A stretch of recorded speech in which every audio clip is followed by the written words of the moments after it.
तो एक बहुत ही मशहूर व्यक्ति है जिनका नाम है जाकिर नालायक। उनका कहना है कि महाभारत में भीष्म पितामह युधिष्ठिर महाराज जी से कहता है अनुशासन पर्व में कि अगर आप अपने पितरों को गाय का मांस दोगे ना तो क्या होगा, वो 1 साल तक तृप्त रहते हैं। मतलब पितर गाय का मांस खाते हैं।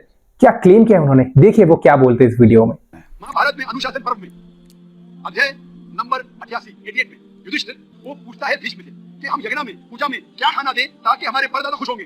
तो भीष्म कहता है अगर हम यज्ञ में पूजा में चावल, बार्ली, सेब, भाजीपाला देंगे तो हमारे परदादा 1 महीने के लिए संतुष्ट रहेंगे। अगर गाय देंगे तो पूरे 1 साल के लिए हमारे परदादा संतुष्ट।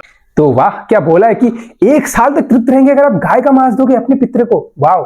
लेकिन जब हमने महाभारत का अनुशासन पर्व खोला और उसमें जब हमने 88वां अध्याय खोला यानी कि 88 चैप्टर, तो उसका जो 5वां श्लोक है उसमें बताया गया है गनियन, यानी कि गाय के दूध से बनी हुई दही के बारे में बताया गया है, ना कि गाय के मांस के बारे में।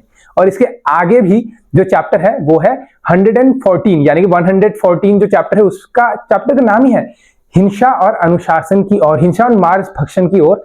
और उसका जो 11वां श्लोक है उसमें साफ साफ बताया गया है कि अगर आप किसी दूसरे का मांस खाते हैं तो किसी दूसरे के मांस में और आपके पुत्र के मांस में कोई अंतर नहीं है। तो अगर आप दूसरे का मांस खाते हैं तो आप अपने पुत्र का ही मांस खा रहे हैं। तो सोचिए कितना सूक्ष्म तरीके से बताया गया है। और ऐसे मूल्य कन्वर्ट करने में लगे हुए हैं और हम भी ढक्कन हम मान भी लेते हैं।